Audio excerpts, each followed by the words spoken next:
রায়ের অবর্তমানে এবার কোয়েলের কাছে নিজেকে সম্পূর্ণরূপে আত্মসমর্পণ করলো অনির্বাণ। হ্যাঁ বন্ধুরা, ভিডিওতে লাইক দিয়ে দেখতে থাকুন। অনির্বাণ ওর মাকে বলতে থাকে যে মা ব্যাস, আমি অনেক জীবনে দুঃখ কষ্ট হয়ে ফেলেছি, আমি আর দুঃখ কষ্ট যন্ত্রণা এসবকে আমার জীবনে ধারে কাছেও ঘেঁষতে দেবো না। এবার আমার মন যেটা বলে আমি সেটাই করবো। অন্যদিকে কথা বলা মাত্র রাতের অন্ধকারে কোয়েলের কাছে গিয়ে অনির্বাণ অঝরে কাঁদতে থাকে আর কোয়েলের হাত ধরে বলতে থাকে যে Koel, I am really very sorry, আমি তখন তোমাকে ভুল বুঝে আমার জীবন থেকে চিরতরে মুছে দিয়ে আমি এখন রাইকে বিয়ে করে কত বড় যে আমার জীবনে একটা ভুল করে ফেলেছি সেটা আমি হাড়ে হাড়ে টের পাচ্ছি। অন্যদিকে এই কথা বলা মাত্র কোয়েল বলতে থাকে যে অনির্বাণ, যেটা করে ফেলেছো সেটা তার কোনোদিনই শুধরানো যাবে না, কারণ তোমার একটা ভুলের কারণে কতগুলো জীবন নষ্ট হয়ে গেছে তুমি একবার ভেবে দেখেছো?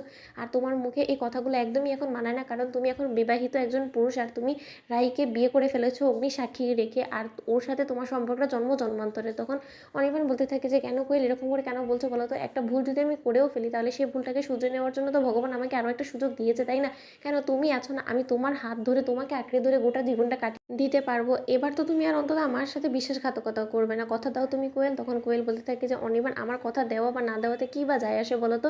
আমি যদি এখন তোমাকে কথা দিও যে না আমি তোমাকে ছেড়ে কোথাও আর কোনোদিনও যাব না, তাহলে তো সেটার কোনোদিনই সম্ভব না, কারণ আমাদের মাঝখানে এখন কোনো কিছু আর স্বাভাবিক হতে পারবে না, কারণ আমাদের অলরেডি ডিভোর্স হয়ে গিয়েছে আর আমাদের মাঝখানে এখন রায় চলে এসেছে আর রায়ের প্রথম অধিকার তোমার উপরে। তখন এই চালাকি করতে গিয়ে কোয়েল অনির্বাণের সকল কথোপকথন রায়কে শোনানোর জন্য রায়কে মাঝরাতে ফোন করে ঘুম থেকে ডেকে তোলে। অন্যদিকে রায় ফোন তোলা মাত্রই বলতে থাকে যে কী ব্যাপার, কেউ কথা বলছে না কেন? অন্যদিকে রায় যখন অনির্বাণের সকল কথোপকথন ফোনে বসে শুনতে থাকে, ঠিক সেই মুহূর্তে রায় কান্নায় ভেঙে পড়ে বলতে থাকে যে অনির্বাণ, আমার পিঠ পিছে তুমি এরকমভাবে কোয়েলের কাছে নিজেকে আত্মসমর্পণ করে দিলে। আমি যদি সেই সময় উপস্থিত থাকতাম এখন, আমি তাহলে হয়তো বা এই মুহূর্তে দাঁড়িয়ে তোমাকে ডিভোর্স দিয়ে চিরকালের জন্য মুক্তি দিয়ে দিতাম। অন্যদিকে কোয়েল বলতে থাকে যে অনির্বাণ প্লিজ, তুমি এরকম করে আমাকে রায়ের চোখে আর নিচে নামিয়ে দিও না। আমার রায়ের চোখে চোখ রেখে কথা বলতেও লজ্জা করবে। তুমি মাঝরাতে আমার কাছে ছুটে এসেছো, এরকম করে কাঁদুনি কাঁদছো, সেটা মোটেও তোমাকে ভালো দেখা যায় না, কারণ তুমি একবার ভেবে দেখেছো সমাজ আমাদেরকে দিকে আঙুল তুলবে, তোমাকে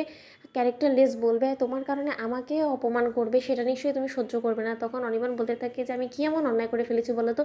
আর কোয়েল, তুমি যে আমাকে বলছো যে আমার কাছে কোনো রকম কোনো উপায় নেই, কে বলেছে তোমাকে? আমি যদি রাইকে ডিভোর্স দিয়ে ওর পাওনাটা ওকে বুঝিয়ে দিয়ে আমাদের বাড়ি থেকে বিদায় করে দিই তাহলেই তো হয়ে গেল, আমাদের মাঝখান থেকে সকল বাউন্ডারিটা এবার সরে গেল, তারপরে তো তুমি সম্পূর্ণরূপে আমার হয়ে যাবে, আমরা নতুন করে আবারও বিয়ের পিঁড়িতে বসে একে অপরের হাত ধরে গোটা জীবনটা কাটিয়ে দিতে পারবো না?